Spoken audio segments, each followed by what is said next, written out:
Hello दोस्तों, आज मैं लाई हूँ अमर चित्र कथा की नई कहानी। भगवान Ayyappan, the Lord of Sabarimala. Kerala के एक मशहूर राज्य के राजा थे राजा राजशेखर। उनकी कोई संतान नहीं थी। उनका मंत्री यह बात से बहुत खुश था कि बाद में राज्य उसको ही मिलने वाला है। राजा ने ये बात रानी को बताई। रानी ने कहा कि हम भगवान शिव की प्रार्थना करते हैं। उन्होंने उसी दिन से उसकी प्रार्थना करना शुरू किया।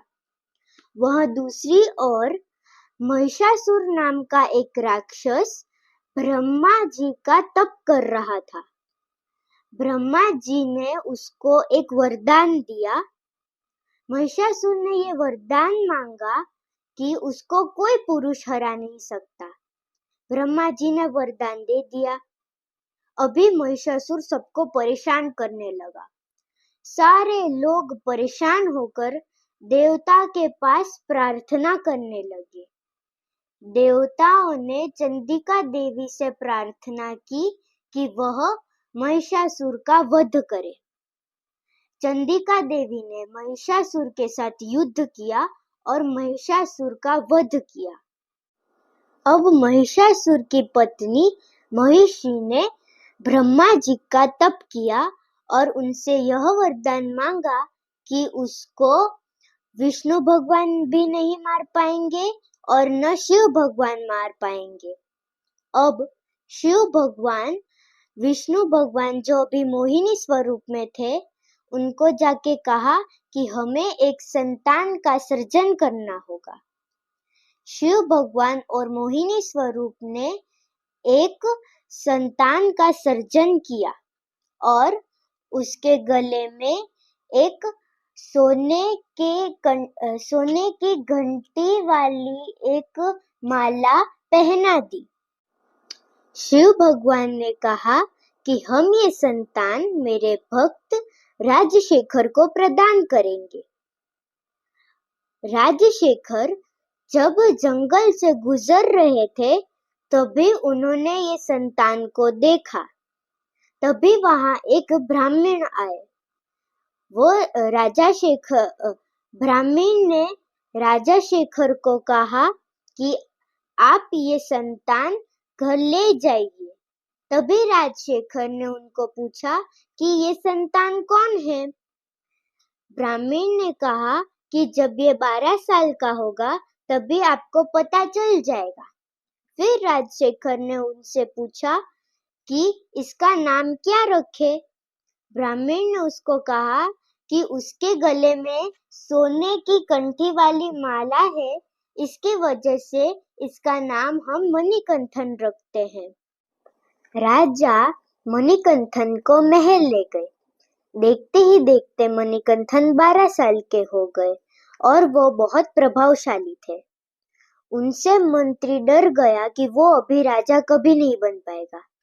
अब राजशेखर की रानी को एक संतान हुई।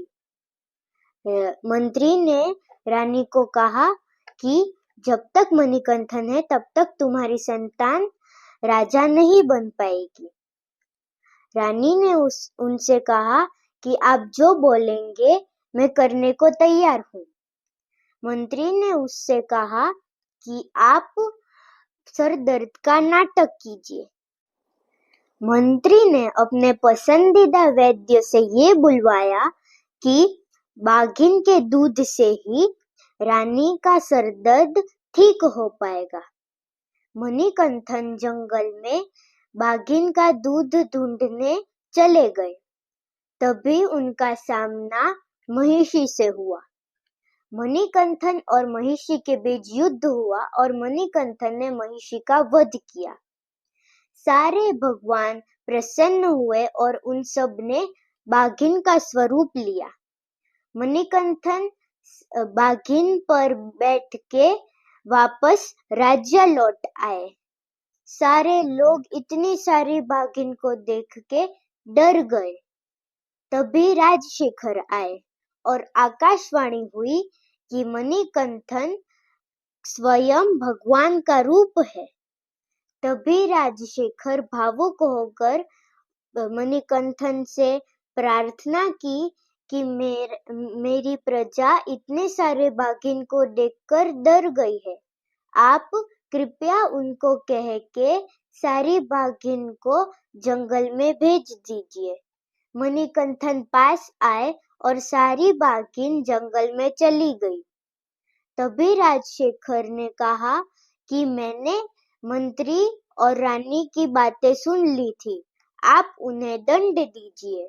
तभी मणिकंठन ने राजा शेखर से कहा कि उनकी वजह से ही मैंने